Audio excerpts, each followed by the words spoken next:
गणेशोत्सव से पहले महाराष्ट्र में कैबिनेट विस्तार, एनसीपी विधायकों को मौका, जाने अजीत पवार के खास का दावा। एनसीपी सांसद और अजीत पवार गुट के प्रदेश अध्यक्ष सुनील तटकरे ने बड़ा दावा किया है। उन्होंने कहा कि महाराष्ट्र मंत्रिमंडल का विस्तार गणेशोत्सव की शुरुआत में किया जाएगा। इस मंत्रिमंडल विस्तार में एनसीपी विधायकों को जिला संरक्षक मंत्री विभाग आवंटित किए जाएंगे। उन्होंने कहा कि मुख्यमंत्री एकनाथ शिंदे और उनके दो डेप्यूटी अजीत पवार और देवेंद्र फडणवीस इस संबंध में निर्णय लेंगे। ये पूछे जाने पर कि क्या उप मुख्यमंत्री अजीत पवार और भाजपा मंत्री चंद्रकांत पाटिल के बीच कोई तनाव है, तटकरे ने कहा कि किसी भी तरह का कोई झगड़ा नहीं है। रायगढ़ के सांसद ने कहा कि एनसीपी में हर कोई चाहता है कि अजीत पवार मुख्यमंत्री बने। उन्होंने कहा कि ये हमारा सपना है कि वह मुख्यमंत्री बने, लेकिन हम यथार्थवादी हैं और जल्दबाजी में नहीं है।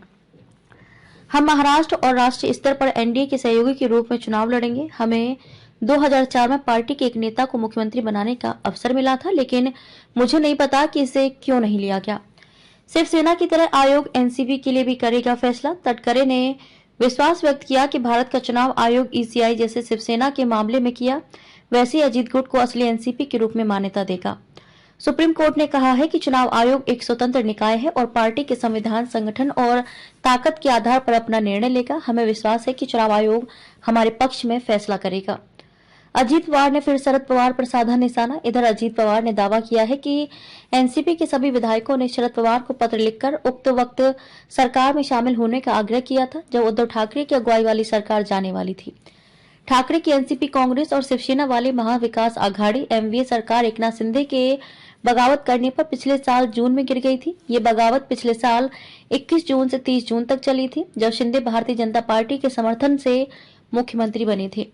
शिंदे के नेतृत्व में हुई बगावत के दौरान राकांपा के और वहां से असम ले जाए गए थे।